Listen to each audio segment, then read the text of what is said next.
অরুণ তার একটি কাজে ঢাকার বাহিরে গিয়েছিল। বায়ানের কাছে সৌম্য সন্ধ্যার খবর শুনে দ্রুত চলে এসেছে। আসমানি নওয়ানের কথাগুলো ও মন দিয়ে শুনেছে।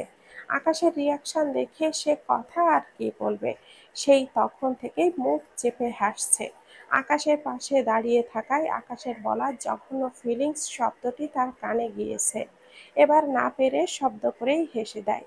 সবাই অরুণের দিকে অদ্ভুতভাবে তাকায়। অরুণ ডান হাতে পেট চেপে হাসতে হাসতে বাঁ হাত উঁচু করে সবার উদ্দেশ্যে বলে, সরি গাইস, বাট প্লিজ আমাকে কেউ হাসতে নিষেধ করো না। আমি একটু পরেই তোমাদের সাথে শোক পালন করব। অরুণের কথাগুলো শুনে সবাই না চাইতেও হেসে ফেলল। এতক্ষণের নিস্তব্ধতার মাঝে অরুণের কথাটুকু সবার কাছে বিনোদন হিসাবে কাজ করলো। আকাশ বিরক্ত চোখে চেয়ে আছে অরুণের দিকে। সে খুব ভালোই বুঝেছে এই বেয়াদব তার 2 দিনেই মজা লুটছে। অরুণ বহু কষ্টে নিজেকে সামলে আকাশের কানের কাছে মুখ নিয়ে বলে, বাতাসবাবু, তোর কিন্তু 3টে বোন। 3 নাম্বার বোনের নাম সন্ধ্যা। নামটি কি কিউট, ওয়াও। সাথে সাথে আকাশ উঠে দাঁড়ায়। অরুণের কলারটা ধরে দাঁত কিরমির করতে করতে বলে, আমার কোনো বোন নেই, সব বোন বয়কট। একটা আমার বউ মানে বউ, আর দুটো আজ থেকে আমার নানি। কথাটা বলে অরুণের কলার ছেড়ে আকাশ সোজা হয়ে দাঁড়ালো। অরুণ মিটমিটিয়ে হাসছে। শেষমেশ নানি? বিড়বিড়িয়ে বলে, ডাকটা সেই রে। আকাশ রেগে তাকায়। অরুণ পাত্তা দিল না। সকলে অরুণ আর আকাশের দিকে ভুরু কুঁচকে চেয়ে আছে। তাদের কথা কেউ শুনতে পায়নি, তাই বুঝতেও পারছে না। আকাশের এত রাগ লাগছে নিজের ওপর, নিজেই নিজেকে সামনে থাপড়াতে পারলে মনে হয় রাগটা কমতো। সৌম্য চোখ ছোট ছোট করে আকাশের দিকে চেয়ে আছে। সে বুঝতে পারছে না ঠিক, একজন হাসছে একজন রাগছে, ব্যাপারটা আসলে কি। আকাশ মাথা নিচু করে দুবার শ্বাস ফেলল। এরপর মাথা উঁচু করে সন্ধ্যার দিকে তাকালে দেখল সন্ধ্যা তার দিকে চেয়ে আছে। দুজনের চোখে চোখ পড়ে। সন্ধ্যা এবার চোখ নামালো না, ভুরু কুঁচকে চেয়ে আছে আকাশের দিকে। আকাশের চোখে মুখে রাগ। সন্ধ্যার হয়তো বুঝলো, কিন্তু রাগের কারণ বুঝতে পারছে না। অরুণ এগিয়ে গিয়ে সন্ধ্যার সামনে দাঁড়ায়, হাত বাড়িয়ে দিয়ে বলে ওঠে, হাই সন্ধ্যা, তুমি বেঁচে আছো জেনে আমি ভীষণ সারপ্রাইজড হয়ে গিয়েছি। সন্ধ্যা অরুণের দিকে তাকায়। তার মনে আছে অরুণের কথা। দেখতে একদম বিদেশি, কিন্তু কথাবার্তা বাংলাদেশিদের মতো। অরুণের বাড়িয়ে রাখা হাতের দিকে তাকিয়ে সন্ধ্যা বিব্রত বোধ করে। দৃষ্টি ফিরিয়ে আবারও আকাশের দিকে তাকালে দেখল আকাশ তখন সেই একইভাবে তার দিকে চেয়ে আছে। সন্ধ্যা ঢোক গিলল। সে কিছু করেছে? আকাশ তার দিকে খেয়ে ফেলা দৃষ্টিতে চেয়ে আছে কেন? হঠাৎ আকাশের বড় বড় পা ফেলে তার দিকে এগিয়ে আসতে দেখে সন্ধ্যা দ্রুত 1 পা পিছিয়ে যায়। কিন্তু আকাশ সন্ধ্যাকে কিছুই করল না, কিছুই বললও না। পেছন থেকে ডান হাতে অরুণের কলার ধরে টেনে তার পাশে এনে দাঁড় করায়। এরপর অরুণের কাঁধের ওপরে ডান হাতটা রেখে সন্ধ্যার দিকে কটমট দৃষ্টিতে বলে, মা, অরুণের একটি অপারেশন হবে, দোয়া করে দাও তো। আকাশের কথা শুনে অরুণ চোখ বড় বড় করে তাকায়। তার অপারেশন? কি অপারেশন? তার মতো সুস্থ মানুষের কি অপারেশন করতে চায় এই আকাশ বাতাস? আসমানি নওয়ান অবাক হয়ে বলে, কিসের অপারেশন অরুণ?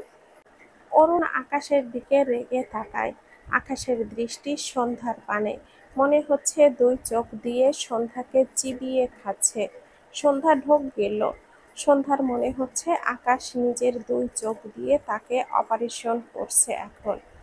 সন্ধ্যা চোখ নামিয়ে নিল। আকাশ এভাবে তাকাচ্ছে কেন? ভয় পাচ্ছে সন্ধ্যা। সামনে তাকালে সৌম্যকে দেখে সন্ধ্যার ভয় একটুখানি কমল। মাথা নিচু করে আকাশ আর অরুণের পাশ কাটিয়ে যেতে নিলে আকাশ দাঁতে দাঁত চেপে বিড়বিড় করে বলল, বেয়াদব মেয়ে। একদম আকাশের পাশ দিয়ে যাওয়ায় কথাটি সন্ধ্যার কানে গিয়ে বাড়ি লাগে। মেয়েটি কেঁপে ওঠে, যেন আকাশ তাকে ধাক্কা দিয়েছে। সন্ধ্যা ঢোক গিলে ধীর পায়ে এগিয়ে গিয়ে দাঁড়ায় সৌম্যর পাশে। সৌম্য সন্ধ্যাকে দেখে তার পাশের চেয়ারটা টেনে নিয়ে সন্ধ্যাকে বসতে বলল। সন্ধ্যা চুপচাপ করে বসলো ভাইয়ের পাশে। সৌম্য মৃদু স্বরে জিজ্ঞেস করে, খারাপ লাগছে বলো? সন্ধ্যা দুই দিকে মাথা নাড়িয়ে না বোঝায়। এরপর সন্ধ্যা নিচু মাথা খানিকটা উঁচু করলে আকাশের সেই দৃষ্টি দেখে মেয়েটির কাঁদতে ইচ্ছে করছে। কি করেছে সে? আকাশ এভাবে তাকাচ্ছে কেন তার দিকে? আকাশ ঘাড় বাঁকিয়ে সন্ধ্যার দিকে চেয়ে আছে। একে তো বোনের ডোজটাই সামলাতে পারছে না, তার উপরে সন্ধ্যার যাচ্ছে তাই অবস্থা। অর্থাৎ সন্ধ্যার গায়ে এখনো কালো ড্রেস, মাথায় হেজাব নেই, ওনার অবস্থাও বেহাল। যদিও ওনাটা ঠিকই আছে, কিন্তু আকাশের কাছে ভালো লাগছে না। এতক্ষণ এখানে কোনো ছেলে মানুষ ছিল না সৌম্য ছাড়া, তাই আকাশ এটা ভাবেনি। কিন্তু যখন দেখলো অরুণ সন্ধ্যার দিকে তাকিয়েছে, অমনি মাথাটা গরম হয়ে গিয়েছে। সন্ধ্যা সৌম্য দুই ভাই বোন দুটো ঠাস ঠাস করে থাপ্পড় মারতে ইচ্ছে করলো তার। এক ভাই কিপটা, এর জন্য একটা হিজাব কিনে দিতে পারেনি, আর বোন তো দরদি হয়ে বসে আছে, ভাইয়ের টাকা খরচ করতে বলতে হবে। আসমানি নওয়ান আকাশকে ঝাঁকিয়ে বলে ওঠে, কথা কইতেছ না কেন? আকাশ ঘাড় ফিরিয়ে মায়ের দিকে তাকালো, ছোট করে বলে, পরে বলছি, দাঁড়াও। এরপর অরুণকে ছেড়ে আকাশ সন্ধ্যা আর সৌম্যর সামনে গিয়ে দাঁড়ায়। সন্ধ্যার মাথা নিচু, দুই হাতে দুই হাত কচলায়। সন্ধ্যা ভাবছে, সে কি অপরাধ করেছে? মুখে থুতু দেওয়ার জন্য এরকম করছে না তো? কিন্তু ইরা আপুর রুমে যে ভালো করে কথা বলল। সন্ধ্যার মাথা গলিয়ে যাচ্ছে, দৃষ্টি আকাশের দুই পায়ে ব্রাউন কালার জুতোর দিকে। জুতো জোড়া সন্ধ্যার পছন্দ হয়েছে, সাদা পাঞ্জাবির সাথে সাদা প্যান্ট, তার সাথে মানিয়েছে বেশ। হঠাৎই আকাশের গমগমে কণ্ঠ শুনতে পেয়ে সন্ধ্যার ধ্যান ভাঙে। ঝাঁকি দিয়ে চোখ তুলে আকাশের দিকে তাকায়। সৌম্য ভুরু কুঁচকে তাকায়। আকাশ ডান হাতের নেমে আসা পাঞ্জাবির হাতাটা ওপরের দিকে তুলতে তুলতে শক্ত কণ্ঠে বলে ওঠে, কিপটা ভাইয়ের দরদি বোন। দুই ভাই বোনের এসব ফালতু হ্যাবিট জাস্ট 2 দিনের ছোটাবো, মাইন্ড ইট। কথাটা বলে আর এখানে দাঁড়ালো না আকাশ, উল্টো ঘুরে অরুণের কলারটা ধরে টেনে হনহন করে কেবিন থেকে বেরিয়ে যায়। আসমানি নওয়ান কি পিছু ডাকলে আকাশ বলে ওঠে, ইম্পর্টেন্ট কাজ আছে মা। সন্ধ্যা সৌম্য দুজনেই বিস্ময় দৃষ্টিতে চেয়ে আছে। আকাশের কথার আগা মাথা বুঝল না, মাথাও বুঝল না। আগের কথাগুলো আকাশ আসতে বললেও এই কথাটি জোরে বলেছে, যার ফলে সবাই শুনতে পেয়েছে। কেউই আকাশের কথার মানে বুঝল না, শুধু বুঝলো আকাশ রেগে আছে। শিমু সবার দিকে চেয়ে হেসে উঠে বলে, আকাশ ভাইয়ার কাহিনী আমি বুঝেছি। আসলে আকাশ ভাইয়া সৌম্য স্যার আর সন্ধ্যাকে নিজের ছোট ভাই বোন রূপে একটু পেয়ে শাসন করেছে আর কি। আমি একাই এতদিন আকাশ ভাইয়ার ছোট বোন হয়ে শুধু শাসিত হয়েছি।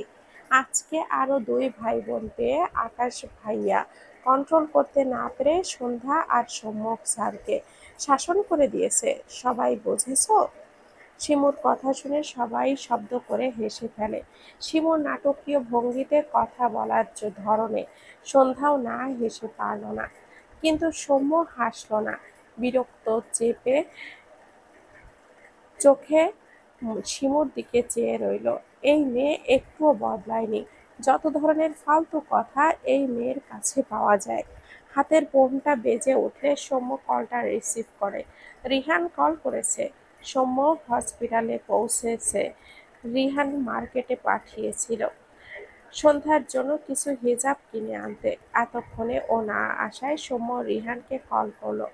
রিহান কল কেটে এখন ব্যাক করেছে। সৌম্য কল রিসিভ করে রেগে বলে ওঠে, কয়শো ঘন্টা লাগিয়ে একটা হিজাব কিনবি তুই?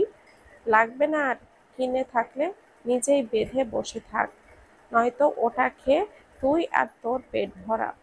বলেই কলটা কেটে দিল। আকাশের রাগ রিহানের ওপরে ঝেড়ে দিল। ওপাশে বেচারা রিহান জ্যামে বসে হাওয়া খাওয়ার মাঝে সৌম্যর ঝাড়িও খেল। এইদিকে সৌম্যের নিজের দিকে সবাই অদ্ভুতভাবে চেয়ে আছে। সৌম্যের বিষয়টি খেয়াল করতেই বিব্রত বোধ করল।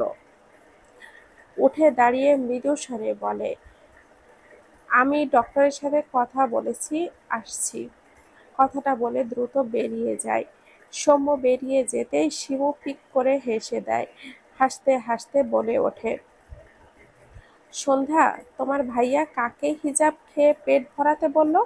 বেচারা যদি সৌম্য স্যারের ভক্ত হয়ে সত্যি সত্যি হিজাব কেটে খেয়ে ফেলে, তখন কি হবে?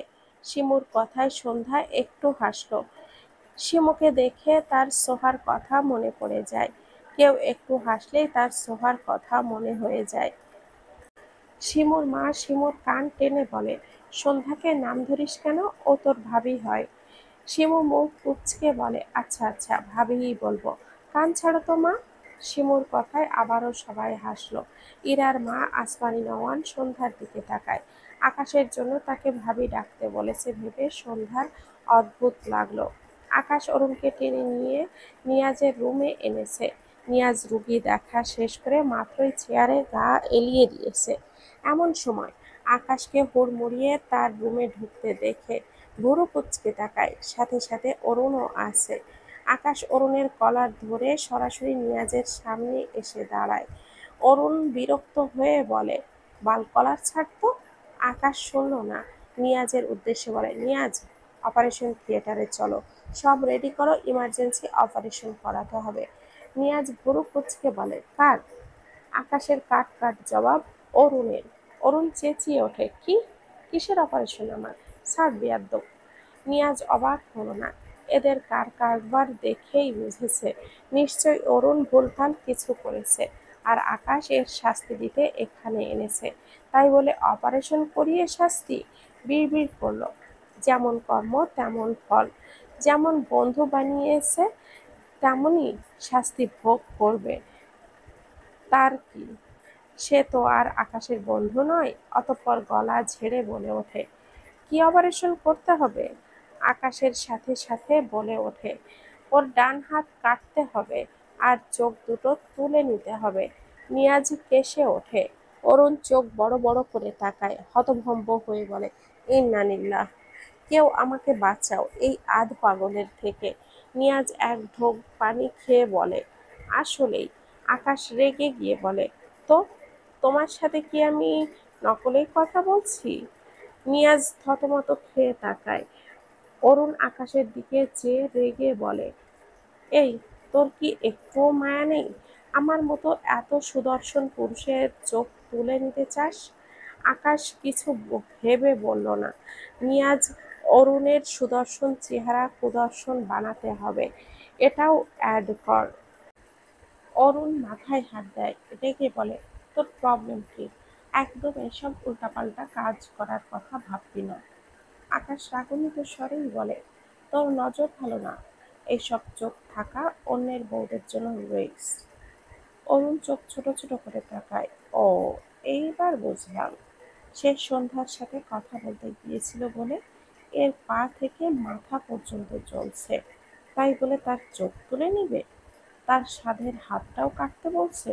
কি বেয়াদব, ভাবা যায়?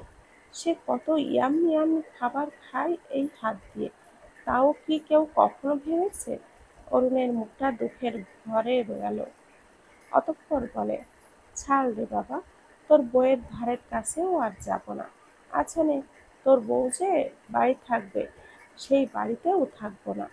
আকাশের কড়া দৃষ্টি দেখে মেকি হেসে বলে, তাও হবে না? আচ্ছা যা, তোর বউ যে শহরে থাকবে সেই শহরেই ছেড়ে দেব।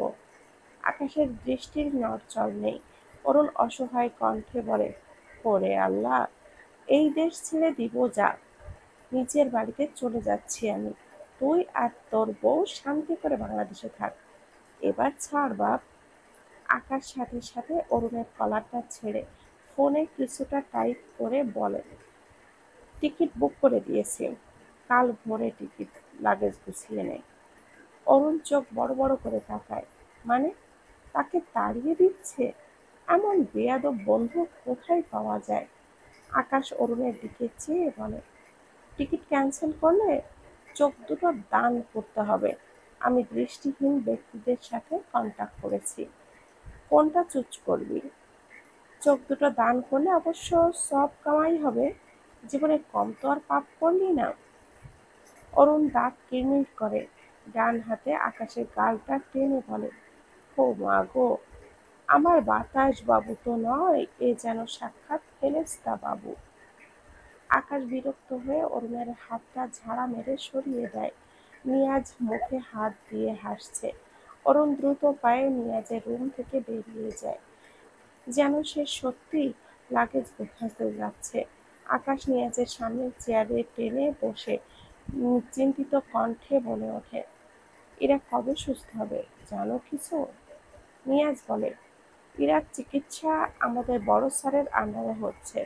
তবে এই পেশেন্টকে এর আগে আনলে, আরও আগে আনলে, সে কখনো কোনো রেসপন্স করেনি, কোনো ইমপ্রুভমেন্ট জানা যায়নি। কিন্তু এইবার খুব সামান্য ইমপ্রুভমেন্ট লক্ষ্য করেছে ডক্টর। কিছুক্ষণ আগেই আমার কথা হয়েছে ওনার সাথে। আকাশ চুপচাপ কথাগুলো শুনল, ছোট করে বলে, ওকে, সুস্থ করো। এরপর নিয়াজের রুম থেকে বেরিয়ে যায় আকাশ। রিহান মাত্রই হাসপাতালে প্রবেশ করেছে, হাতে একটি ব্যাগ, যেখানে সন্ধ্যার জন্য বেশ কয়েকটি হিজাবি ওড়না রয়েছে। রিহান হাঁটতে হাঁটতে হঠাৎই আকাশকে দেখে তার পা থেমে যায়। আকাশের শক্ত দৃষ্টি রিহানের ওপর। ডান হাত একটু উঁচু করে একবার ঝাড়া দেয়, যেন রিহানকে মারার প্রস্তুতি নিচ্ছে। রিহান ঢোক গিলল। এগোনোর তো দূর। আকাশের অমন ভস্ম করে দেওয়া দৃষ্টি দেখে রিহানের হাঁটু কাঁপছে। বিকানের খাওয়া মারেই তার গায়ের ব্যথা সারল না। বেচারা আবারও মার খাবে। যেভাবে তাকিয়ে আছে, কি করবে আল্লাহই ভালো জানে। একে তো আকাশ তার ভার্সিটির বড় ভাই, সাথে আবার সভাপতি। রেহান ঢোক গিলল, দ্রুত উল্টো ঘুরে পা চালায়। আর মার খেতে পারবে না বাবা। আকাশের হাতে মার খাওয়ার চেয়ে সৌম্যের হাজারটা ধমক খাওয়া অনেক ভালো। আকাশের পায়ের গতি বাড়ায়, চোয়াল শক্ত। এই ছেলে যে এখানে সন্ধ্যার জন্য এসেছে খুব ভালো করেই সে বুঝেছে। আর যদি রিহানকে ধরতে পারে, তবে এই হসপিটালেই এর সার্জারি সে নিজ হাতে করবে, যে সার্জারিতে মানুষ জঘন্যভাবে শুধু মরে যায়। হঠাৎ পেছন থেকে আসমানি নওয়ানের একটি কথায় থেমে যায় আকাশের পা। আব্বা, জান্নাত দুপুর থেকে কিছু খায় নাই, ওর জন্য কিছু আনো তো। আকাশ একবার সামনে তাকালো, রিহানকে দেখল না। তাতে তার ওপর বিশেষ প্রভাব পড়ল না। সন্ধ্যার না খেয়ে থাকার বিষয়টি তার উপরে বেশি প্রভাব ফেলল। সৌম্যকে তো আর নেওয়া যাচ্ছে না। এ কি আসলেই কিপটা? তার বউ এতক্ষণ না খেয়ে রেখেছে। বিড়বিড় করে বলল, বেয়াদব শালা। এরপর উল্টো ঘুরে দ্রুত পায়ে মায়ের সামনে গিয়ে দাঁড়ায়। একটু আগে চোখে মুখে যে কাঠিন্য ভাব ছিল, তা মুহূর্তেই মুছে যায়। দুই হাতে মায়ের হাত আগলে নিয়ে আবদার করে, সন্ধ্যা মালতীকে আমার সাথে 30 মিনিট থাকতে দিবে মা? আসমানি নওয়ান ভুরু কুঁচকে বলে, ও তোমারে ভয় পায়, ওরে স্বাভাবিক হতে একটু সময় দাও। আকাশ অসহায় কণ্ঠে বলল, ওর থেকে দূরেই থাকবো। একটু থেমে মেকি হেসে বলল, মানে কিছু করবো না? করলেও বা কি, আমারই তো বউ। আসমানি নওয়ান বলেন, আমি তোমার মা। আকাশ বিরক্ত হয়ে বলে, এজন্যই তো বলছি, তোমার বৌমা আর আমাকে একটু স্পেস দাও। আমি আমার বউকে না ধরতেই তোমার গায়ে ফোস্কা পড়ে যায়। কিছু করবো না, নাও। তবুও আমার বউকে একটু দেখতে দাও। আসমানি নওয়ান বলেন, আসার পর থেকে তো দেখতাছো ও তো বোরখা পরা নাই। আকাশ হতাশ হলো, রাগ লাগছে তার। ইচ্ছে করছে সন্ধ্যাকে তুলে নিয়ে গিয়ে তার ঘরে বেঁধে রাখতে। এত ধৈর্য কোন জন্মে হলো তার? ধৈর্য নেই বলেই তো সন্ধ্যার সাথে এত জোর করেছে। কিন্তু তার এইরকম আচরণের জন্য সব কিছু কেমন যেন ঘেঁটে গিয়েছে। প্রথম থেকেই সন্ধ্যাকে একটু অন্যভাবে ট্রিট করলে হয়তো এমন হতো না। আকাশ চোখ বুজল, সন্ধ্যাকে শান্ত করতে চেয়েছে। একটু পর চোখ মেলে মৃদু স্বরে বলে, মা প্লিজ, সত্যি কিছু করব না। আমি আমার সন্ধ্যা মালতীকে 102 নাম্বার রুমে রেখে এসো, আমি খাবার নিয়ে আসছি। আসমানি নওয়ান চোখ ছোট করে বলে, আমি তো তোমারে একটা কেবিন নিতে কইছিলাম, আরেকটা কেন নিছো? আকাশ ঠাস করেই বলতে ইচ্ছে করলো, আমার বউ নিয়ে থাকবো তাই, কিন্তু বলা হলো না। এটা বললে তার মা সন্ধ্যাকে দিবে না, তখন তাকে আবারও বসে বসে আঙুল চুষতে দেখবে। বিড়বিড় করে কবুল বলল, কুল কুল। এরপর কথা ঘুরিয়ে বলে, ও কি খেতে পছন্দ করে মা?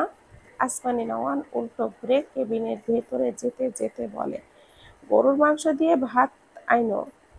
আকাশ ক্যান্টিনের দিকে চলে যায়।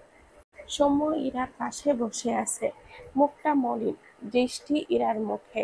কবে তার ইরা বেরিয়ে চোখ মেলবে? কত অপেক্ষা করতে হবে।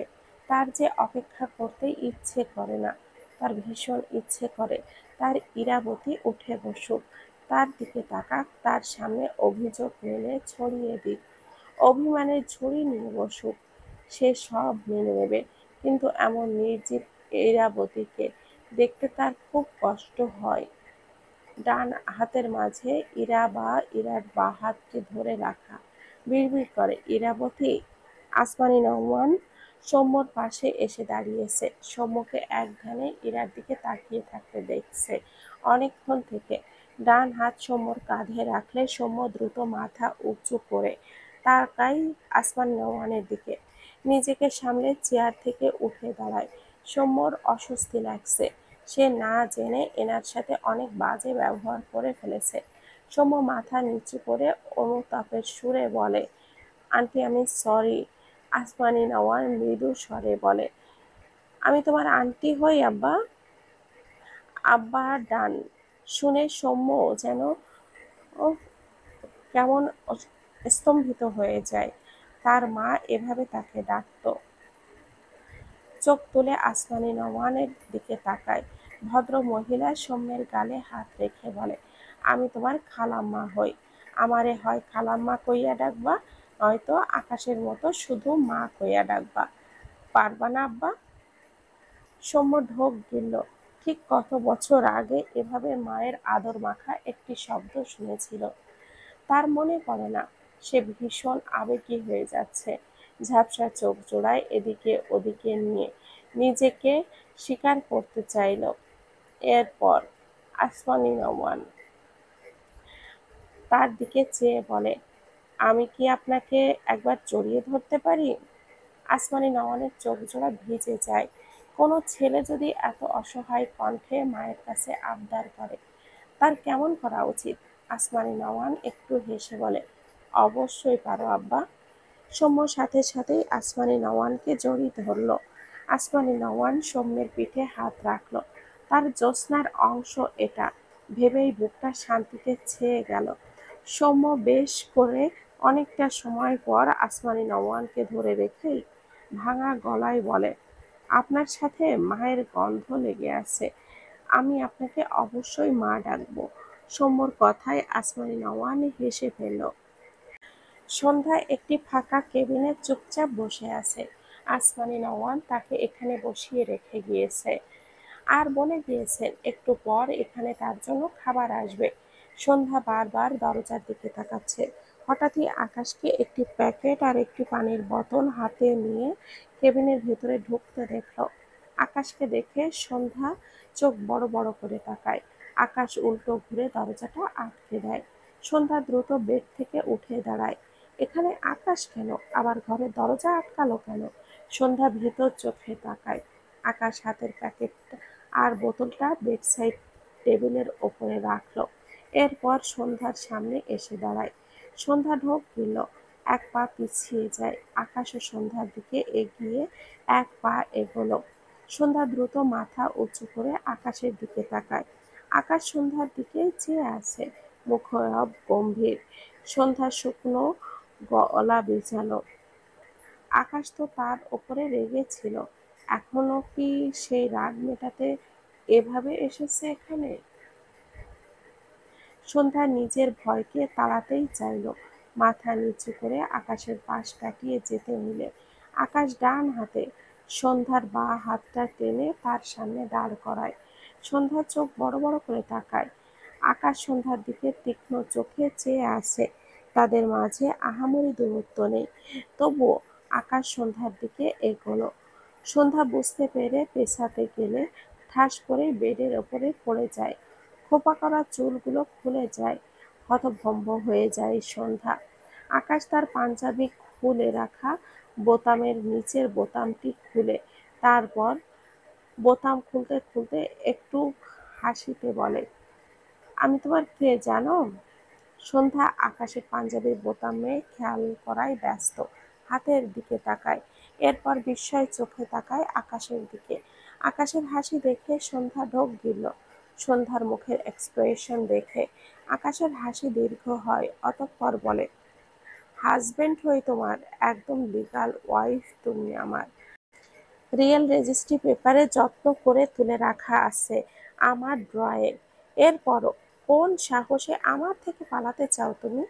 পথ বন্ধ করার টেকনিক আমার কাছে আছে। একটু থেমে বাঁকা হেসে বলে, অ্যাপ্লাই করব সন্ধ্যা মালতী? সন্ধ্যা আকাশের পাঞ্জাবি আধো খোলা বোতামগুলোর দিকে তাকায়। তার হাত পা ঠান্ডা হয়ে আসছে। কি করবে আকাশ? তার ভাবনার মাঝেই আকাশ সন্ধ্যাকে ঝট করে টেনে দাঁড় করিয়ে শক্ত করে জড়িয়ে ধরে নিজের সাথে। সন্ধ্যা নড়াচড়া করতে চাইলেও কিন- সন্ধ্যা নড়াচড়া করতে চাইল। আকাশ সন্ধ্যার গালের সাথে গাল লাগিয়ে মৃদু স্বরে আবদার করে, 5 মিনিট চুপ করে থাকো সন্ধ্যা মালতী, প্লিজ, প্রমিস করছি। এরপর 10 হাত স্পেস দিব তোমাকে। সবাইকে অনেক অনেক ধন্যবাদ। গল্পটির নাম হচ্ছে অন্তর্দহন। লিখেছেন DRM সোহাগ।